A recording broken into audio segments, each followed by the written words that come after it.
Sanitize your hands first. Cradle hold. Support the head, neck, back, and bottom.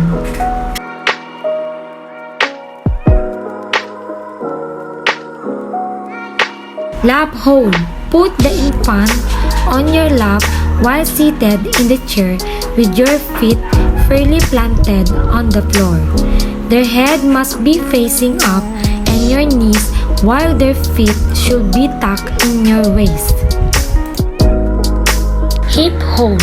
Make your infant sleep in your hip bones while facing them outward.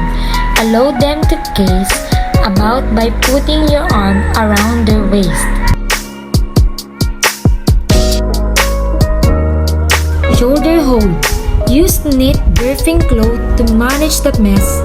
Hold your infant close to your chest when standing or sitting erect. Your shoulders should support your baby's chin. To aid in birthing, gently tap or rub the back. Place down your lap. Hold your infant a sitting position across your knee or in your lap, holding your infant chin in the palm on your head. Support the baby's head and chest with one hand to aid him in burping. Lightly tap his back. Sitting up. Gently assist the baby into sitting position.